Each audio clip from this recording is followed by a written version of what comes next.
Hello, welcome. My name's Kevin. I am the Atypical Cripple, and I am with. Bizarro Czar.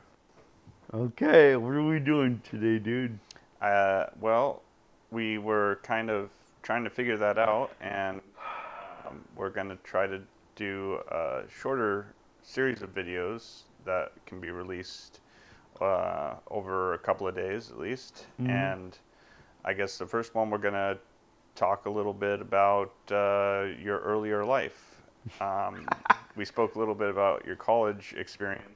As a zygote, As a yes, how did that go as a zygote? it went When does swimming. life begin?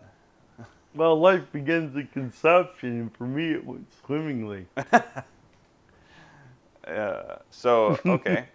Okay, so, um, I was born in Centralia in 1973.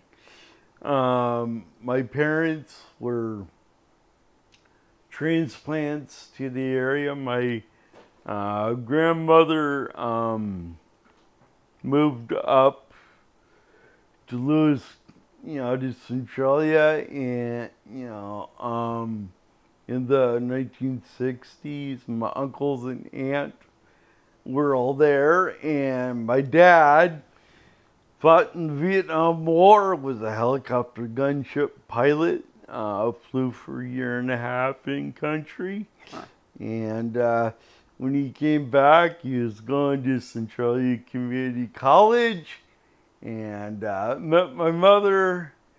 They hit it off, and I didn't have an ideal. It,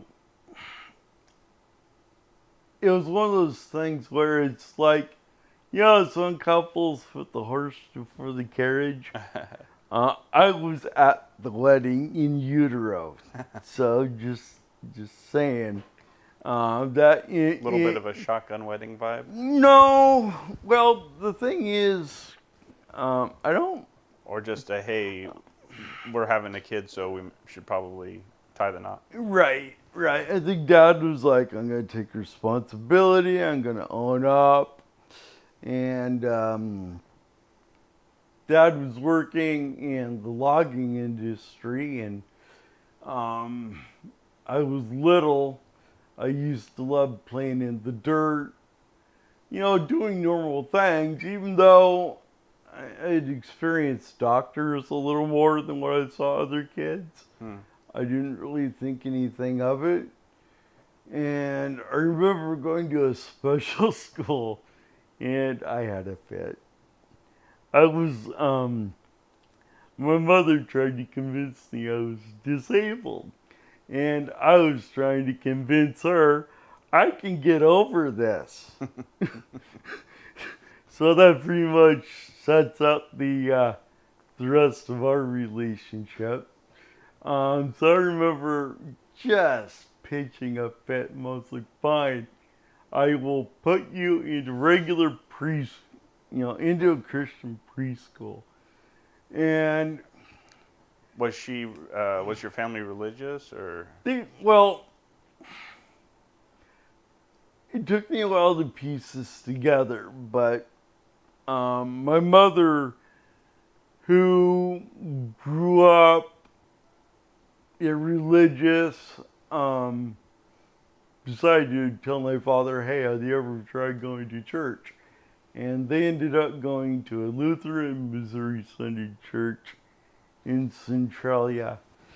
And that's kind of the extended family that I was around. I remember this one lady named Fanny used to be quick with the certs, which are like a mint. And I always associated her with where's the certs rather than, oh, hi, happy to see you. No, I wanted that mint. And there were the other kids they were kind of, it was like this. They would play with the wheelchair with me in it. That was fun. So I think you told me that you've been in the wheelchair since you were 8. right? 5. Oh, 5. Okay. I mean, look, here's the thing. When it came to the wheelchair, there was a lot of family back and forth. I think my father and my grandmother on my mom's side were, no, keep him walking, keep him moving. Let's see how far he can get. Yeah. And my mother and Aunt Ruth were like, oh, for his own safety, he's got to go in a wheelchair. Aren't we seeing a lot of that nowadays? So for a while there, they tried putting a helmet on me. But then I would want to go around and crash into things with it. so, so my mother's like, well, he uses the helmet to hit things. Not the best. No, because I started hitting other people and having fun with it. Yeah. And so it's like, oh, no, the wheelchair. Yeah. And once I got out of the wheelchair, I'm like, wait a minute. Whoa. You mean I don't have to give out all this effort and get around? Where's this been all my life? So once the wheelchair was there, my economic mind kicked in and decided to... No.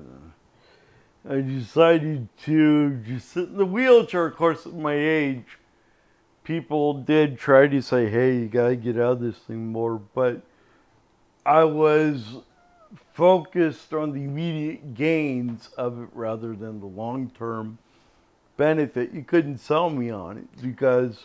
When you first got in a wheelchair, was it already like something electric or whatever, or did you have to get pushed around or what? No, well, here's how it works. So there was a manufacturer called E&J, Everest and Jennings, and it was just something we got from somewhere, sling back with it was a straight up folding wheelchair. And then somebody said, hey, you can put a power base on the back of that wheelchair. The base fit on the tubes on the back, so my sister used to stand on the back of the wheelchair as my mother would move us down the mall. And so it was kind of unique. But once I got the power base, you actually put on a battery pack and motors and wheels, small wheels. And the funny thing about that, nobody ever tells people that you put a small child, a boy like me, in the wheelchair like that, you're going to get some strange phone calls. Like my mother's got a phone call and she's like, hi, my name's so-and-so, I'm down the street from you. Hey, I think your son's in the back of my house or in the backyard. He's stuck in my flower garden. And I was like, so to a little boy, once you figure out that you can, go over, start going over things, you might want to watch that guy because there were a couple of times, trying to get back to our yard, I hit it really hard and I just went over backwards. Boom, boom. And sitting there, and I'm like, what? And so I started learning limits later on in life. This served me well, but at the time it scared the hell out of my parents. Yeah. I mean, that's part of what childhood is. Yes, but when you have a disabled child with the sense of adventure. Yeah. Okay. What else? Well, we talked about your first getting the wheelchair. You convinced your mom to put you in a normal school at some point. Yeah, well, that didn't go out well. I mean, normal schools have normal expectations. And part of that expectation was you're going to stand in a recital and give out your letter. Mine was M for munch. And that was hard. But look, I'm talking to people now, and it worked out well. But I learned there were normal expectations. And then in the special ed, I learned that there were lower expectations. So there's normal, what everyone expects of you, and then there's lower, oh, there, dear. You're such a good boy just the way you are. I've always known that was a lie. But in my point of view, I wanted to achieve high expectations. On the other hand, if I'm not going to be able to, have a path to competing at some level of recognition, there's something to be said about choosing your battles and choosing what you're good at in assessing yourself. To see, not just saying, hey, I want to fly. Okay, are you competent to do so? Because nobody's going to let you in an aircraft just because I want to fly. It's like, you're not getting it. They're not going to let you endanger others. Right. Endanger yourself, but not others. Oh, we lost power. Yes, but we're still recording. Interesting. Well, yeah, laptop. Interesting. Well, Yeah. okay, Shall we pause there? Yeah, I guess that's an interesting spot to wrap up the first video. All right. Please like and subscribe, and we'll be back. And interact. Send us Comment. Yes. And if you think anyone would benefit from this, please share.